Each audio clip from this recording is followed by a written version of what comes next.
Hello, everyone. Welcome to the first episode of 180DC Podcasts. Today, we have the privilege of conversing with a multi talented individual who's making waves in the world of audit and consulting. Joining us today is Rashmi Kothari, ma'am, who is an accomplished professional at Deloitte, renowned for her financial prowess and strategic acumen. That is not all, is a distinguished poet, and also she is a graduate from one of the finest institutions, St. Xavier's College, Kolkata. With over 90,000 followers on LinkedIn, your journey is nothing short of extraordinary. It's an honor to have you here today, ma'am. Thank you so much, Muskan, and the entire team for inviting me here. I'm glad it'll be amazing conversing with all of you. To define my profession a little bit more, I am into internal auditing of the risk advisory domain at Deloitte. My work is to help companies and industries improve their profits, their gross margins, and their processes. Uh, that's all about me. Rest Muskan has already briefed. Okay, so now we can start with the questions. Yes, absolutely. Go ahead. All right, ma'am. So I'll be taking the first question of this podcast. Ma'am, the first thing that we'd like to ask you is how was the journey from St. Xavier's College to being a consultant at Deloitte? So how was your, initial progress like, and how you did end up in Deloitte? Xavier's is a renowned college, as all of you know. It is among the top 20 colleges and universities in India, top 5 universities, I would say, and GPA. And I did not apply for placements because I wanted to try my hands in auditing. And in the placements, we did not have a lot of auditing firms precisely. So I went for off-campus offer where I was auditing with a company called Singhi and Company for 3 years. And then after doing a good amount of audit with them, I applied to Deloitte, where I am specializing in internal audit domain, as already mentioned. So for Deloitte or any other aspirant who is looking into finance or maybe auditing domain or consulting domain, I would suggest that you can either apply directly out of college, and there will be times that you will not get selected. So don't be disheartened. It's okay. You can start your journey with something, mid-size or small, but, work hard and definitely you will achieve. So that's how I landed in Deloitte, and I have helped many other people like me land in Deloitte by referring them or maybe guiding them or providing them some mentorship. So yes, that's my journey, Tushar. Moving ahead, ma'am, you have organized events through your initiative, the Astronautical Network, to help people overcome the stage fear and improve their public speaking skills. How have these experiences influenced your professional journey, and how do you balance these works with your journey at Deloitte? And how important is the role of public speaking in the field of auditing? Okay, so Sarthak, to start with, I would take up the last part of your question. So public speaking is fairly very important in the field of auditing, because auditing is not a desk job. Primarily, it revolves around the clients. You have to face the clients. You have to talk to the clients. You have to talk to the client representatives, visit factories. So basically, audit is not only a desk job, but you have to be a people's representative. So I would say a key part of giving an interview at a Big Four is that you have to be well versed with your language, and you have to be very confident, because while hiring you, they are looking at a person who will be representing their firm, right? So they are investing in you and you are their asset. So public speaking is definitely very important. Now, coming back to the first part of your question is what exactly antisocial is and how is it helping me and how am I balancing it with work? So yeah, antisocial took birth in January 2022. My main objective was, the name antisocial comes in my mind because post-COVID, I feel people have, stopped going beyond their own friend circle. They don't meet new people very often. They don't socialize much. They don't go to a lot of social events if some of their friends are not joining in. So antisocial came out from that idea that you don't have any friends. You have to come and meet random people. and make friends out of them, make good connections. Maybe the connections would help you in some way or the other. So that's how I approached my LinkedIn audience, that I am doing so and so event on this and this date in Calcutta, and I would appreciate if you would join in. And then around 60 people filled up their forms. I shortlisted somewhere 30 people who were live in my event. It was a physical event. Second event also was in Calcutta with 30 people. The third event was in Delhi with somewhere around 25 people. So that's how it's been. And now talking about how has it helped me at Deloitte. So when my third event went live, I got a call from the HR director at Deloitte, and he was very, proud of the initiative and the objective. And he also wanted me to take this as a CSR of Deloitte, which of course I declined to, because it was my initiative and I did not want to share a label with Deloitte at such an initial stage. But so that was a journey. I mean, professionally, it has helped me a lot. My own public speaking skills have improved because I have been talking to so many random strangers whom I meet the first time. Also, somewhere I would say it helped me get my promotion as well, because extracurricular things and activities that you do really matters. So yeah, that was it about. Surely looks an impressive journey, ma'am. Moving on further, Tushar will take over. Ma'am, so I'd like to ask you the next question is, could you share a memorable success story where your consulting efforts actually led to a positive transformation for one of your clients? Wherein we were supposed to find out a fraud done by some internal senior management itself. So we were able to find the exact amount of fraud and the person responsible for it, and also consulted and designed a new SOP for the entire practice, so that the loopholes are covered and the fraud is not repeated. Of course, due to confidentiality, I cannot reveal the client name or any other thing involved in the assignment. But yeah, that's one thing that got me a lot of appraisal at work, and that was something that was done completely by myself. It was a sole assignment. There was no guidance or help per se. So that was one key part that helped me get my promotion as well within a span of 9 months of joining the firm, which is very rare. You don't get promotions within 1 year at Big Fours, but I got one. So that's what exceptionally stood out for me.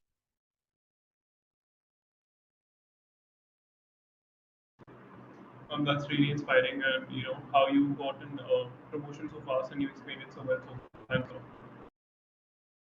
Moving on further, ma'am, could you share an interesting project or experience you have had Deloitte that challenged you and helped you grow in your career? Sarthak, I would say every day at Deloitte is challenging. Every day we are learning something new, doing different projects, um, exploring different industries, meeting new leaders, maybe founders, and some legendary, company leaders who have started their companies maybe 40 years back, 50 years back, and they are as a chairman, and we get to meet them, and I really feel privileged about that. So there have been different assignments. Of course, I cannot name again for the confidentiality issue, but for me, what excites me and fascinates me is the old age businesses. See, because a lot of people are already into the new generation businesses, startups, and all the venture capitalists and investment banking. But I'm a person who is still, likes the brick and mortar concept. I mean, that is the place where I draw my inspiration from. I mean, those people have done a commendable job, without internet and without all the social media stuff. They, believed in true connections, meeting people, pitching in their deals, one-to-one basis. There was no video call, no Zoom calls, no internet. So I feel those are the people, legendary people, whom all of us should get inspired from. Personally, I meet a lot of people who have started businesses way back in 1980s or 1990s, and their experiences are something which are very valuable to us. So I think Deloitte has enabled me to meet all those entrepreneurs, and that precisely has broadened my vision. That's great to hear, ma'am. So basically, I wanted to ask that compared to the older days, how do you feel that LinkedIn has empowered the new founders or the startup businesses to grow on this platform? So I think LinkedIn has a very big role to play in terms of personal branding. So for any new age founder or new age startup, I think LinkedIn has been able to promote it really well. For example, if there is so and so company and XYZ is the founder of the company, if he has built a social, good social media and a personal brand, people will trust him. Because see, we know finance with Sharan, right? We know Sharan Hegde because he writes about finance and that's his niche. And he's built an entire career out of it. Similarly, I would say Namita Thapar or Aman Gupta and all of these people are very well there on social media platforms, maybe be it Twitter, be it LinkedIn, be it any other social media platform. And they have been continuously writing there, sharing their insights about the industry. So I feel social media or LinkedIn definitely helps you push your brand, your product, and if you can explain your product and the solution that it provides to the problem in the society, I think there is nothing like it. That was excellent, ma'am. How you explained that LinkedIn is changing the landscape for entrepreneurs and for working professionals. Uh, as we are a consulting society, and we also deal with a lot of complex problems, be it with small scale business owners and NGOs. So, can you just walk us through the process of approaching a complex case problem as a consultant? Being a consultant, what our work is to provide them with the best possible solution, and also with different possible solutions. If the client does not want to go with the best possible solution, what are the alternatives that are available to him, and what are the other ways that he can approach the same problem, right? So we as consultants, we have to provide various solutions and also the best possible alternative. So here I would say that, first thing that you need to do is analyze the problem well and imagine that you are a part of the problem. So to the case study analogy, or you would say, imagine you are the person who has been in the problem, and now start thinking how are you going to approach that problem, or what are you going to do to come out of it, or maybe solve it. So that's the first step I would say to solving a case study is imagine you are the problem, you are facing the problem. And the second step would be what are the possible ways out to it. Right. So we are definitely taught in colleges and in our B schools also that what are the possible, ways that you can come out of it, maybe through publicity or through different other ways, maybe cost cutting. There can be different solutions to different problems, right? So find out alternative ways that how can you achieve the objective, the end objective. So the second step would be finding out a way. The third step would be to approach the right people, right? Today in the age of social media, I think we need people who can help us out, reach out to people, maybe have to do some cold messaging, some cold calls, cold emailing, but then reach out to the right people and find and get them with the right solutions. Take suggestions. See, it does not matter if the person is bigger than you, or a more very senior person, a very elder to you, or maybe a younger person. Don't take it on your ego, but find the best solution out there. So these are a few things that we as consultants do. We ask, people in our horizons that what can be the best possible solution. Maybe our seniors, maybe some juniors who have done commendable work in the same field. So these are few things that you have to keep in mind, and don't let your alter ego come in between. Also read good consulting books, because some scenarios are definitely, not replicated, I would say, but very similar to the scenarios that we have been solving. So you can get a lot of insights from them. Sure, ma'am. Can you share the name of some books that would you like the freshers to read in order to proceed towards consulting as a career? So the books, I think, that have helped me personally, I cannot name a lot of books, I would say, but I would just check on the books I have read, because I do read a lot of books. I mean, maybe 3 to 4 books every month. But I generally read more of articles, published by Howard or McKinsey. I love McKinsey. I have McKinsey app installed. So McKinsey app small case studies with quick resolution, and does not take a lot of time that way, because I read on my way to office and that way. So you can go to the McKinsey app. There are case studies on valuations, on key expertise, knowledge by big consultants of maybe Bain or other case studies which are available. There is one book which is named The Back of Napkin. So that's one book that I have read personally on consulting. That will help, I think, the aspirants. It's not a very famous book, but might help. And Harvard is one place where I would suggest that Harvard's website has a lot of resources.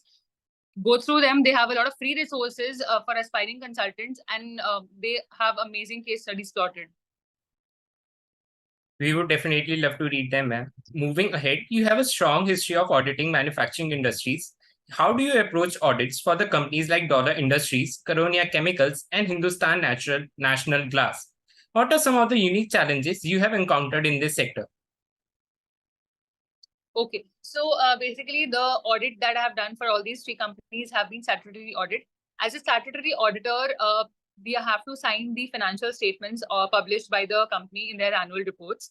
So I don't know how many of you have heard the line, but our Prime Minister has said the signature of a chartered accountant is way more important than his own, right? So we, as chartered accountants, we sign those audited balance sheets, we audit the balance sheets, and we try that true and fair numbers are shown. So I would say our approach in these are, we go by the balance sheet line items and the PL balance sheet as a whole. We go through the cash flow, we certify the cash flow as well. We look at the basic ratios like the current asset to current liability ratio, the weighted capital ratio. So the quick ratio, this is the basic ratios that are done. And for audit, I think we start area-wise, be this revenue from operations, be it purchases. We see whether there have been any fictitious transactions in the books. We do external confirmation for that. So there are various processes that cannot be, described in one call. But yeah, these are the various procedures. We take confirmation from the debtor, the creditor. We take as much as, confirmations and the written responses from the management, so that we can certify the financials accordingly and give our own opinion on them. So, ma'am, moving on further, apart from reading books, what are the other things you like to do in your free time? Okay, so I love to travel. I travel a lot. I mean, it's been 8 months and I've already taken 16 flights for this year. So I have been traveling to a different place every month, and I have the next 5 months planned as well. So apart from content creating, what I love is traveling. I love writing. I'm also working on 2 books right now simultaneously. So that's what I do in my leisure time. I love exploring cafes and restaurants around me. I'm a big time foodie. So yeah, that's what I like apart from what I do.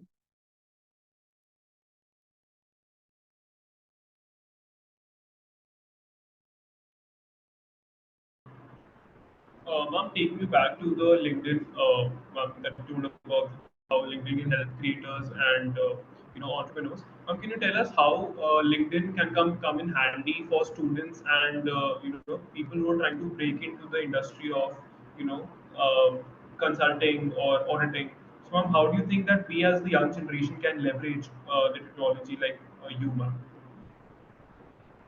So, Tushar, here I would like to say that as a fresher, when you are a college student or maybe graduating from college, or even in school, maybe if you are very sure about your career, I would suggest add people who are acing your careers already. I mean, who are already into management consulting or maybe marketing or any other consulting per se. If you know industry experts, well and good. If you don't know industry experts, it's fine. Follow the companies, right? The companies you are aiming to work with, maybe McKinsey or maybe Bain, maybe BCG or maybe Deloitte or any other, company out there. So follow these companies. These companies, post regular insights from their businesses on their professional platforms. So that would help. And also you can find by their engagement that the people who are engaging with their content are also maybe involved in the company, or maybe they are also aspirants like you are. Try to connect with those people who are working with those companies. So when you search on LinkedIn, maybe Bain company, you will find a list of people who are working at Bain. If you search McKinsey, similarly, you will find people who are working at McKinsey at different positions. Uh, Try to find and connect with people who are regularly posting articles, maybe related to work or maybe not related to work. And regularly posting articles means that that person is very active on that particular social media platform, right? For me, for example, I am working at Deloitte, but I write a lot of other things apart from work as well. But I'm very active on that platform, right? So similarly, there must be other company employees who are very active on this platform. Attend seminars. So LinkedIn is one platform where audio events have been thriving these days. Management consultants have been taking free of cost seminars out there. So connect with the right people, attend those seminars. It's a 1 hour seminar, not uh, a very long one. And it's usually around Friday, Saturday, somewhere around 8 to 9 p.m. A lot of people are doing it. So attend those seminars. You'll get a whole insight about the industry, about what work life is as a management consultant, what exactly are the key takeaways from this job of being a management consultant, and what are your giveaways, right? So that's how you can use LinkedIn. Connect with the right people, attend good events. If you have LinkedIn Premium, then you can do courses on consulting as well. There are also case studies available on LinkedIn Premium Learning. So LinkedIn is actually a very useful platform for students and aspiring consultants. These surely are some insightful tips, ma'am. As we approach the end, I would like to add, what would be your advice to the Delhi University students in the commerce field as how they should ace their passion and transform it into a successful career? Okay, Delhi University aspirants, I would say follow your gut, follow your passion. And if you don't have one passion, I don't know how you're surviving. Find your passion, work towards it. And if you already have an objective or a goal set, clear the pathway to it. I mean, you are the person who is forming the staircase to achieve your goal, right? You will have different people around you. Some people will pull you down the stairs, some people will push you levels up. Choose the right people, make good network, the network that pushes you upwards and not downwards. For students, especially college students, I feel having a good network is very important. Set a benchmark for the entire life. And a lot of lives are dependent on you. Maybe your parents, your future spouse, your children, XYZ are dependent on you, and they have a lot of expectations out of you, right? So find the right people, and I would say mentorship comes into role here. Mentoring is very important. To feel that you need a mentor at any point, search your mentor. Find that exact person who can, guide you or help you out. Maybe your college senior, or maybe someone through LinkedIn, maybe a company's director. So mentorship is really important. Reach out to the right people. Uh, Ask for their guidance. Maybe reach out to them repeatedly if you're facing issues. Make that one good friend who can always, transfer positivity to you. And of course, in the entire journey, gather insights, read good articles, consume decent content, read a lot of business and consulting books for consulting aspirants, because we are talking about consulting and in the consulting society. So there are different forms to consume content and different forms to reproduce content or produce content. I would say, as a college student, focus more on consuming decent content and then come out with snippets of it. Analyze the content, write your own opinion about it, maybe write your experiences in college, but be socially active, because your future recruiters are watching you. Write everything mindfully, because ultimately LinkedIn is nothing but a visual representation of you and your CV. And build your personal brand. That's really important. There's nothing more valuable than your own self. So build a good personal brand. Ultimately, that's what you're going to be selling out there. So that's pretty much it. I think that's from our side. That's like the wrap for our today's first very episode of Consulting Cafe. And again, a huge thanks to you for sharing your insights and experience in the field of audit and consulting, and also agreeing to our proposal in the first place. We are very grateful for that. It's been an enlightening conversation, and I'm sure our listeners would find this extremely valuable and would definitely reach out to you. And so, yeah, that's pretty much it. Be sure to tune in next time for more engaging discussions with different industry leaders and experts. Until then, stay curious and keep exploring new horizons. Thank you so much.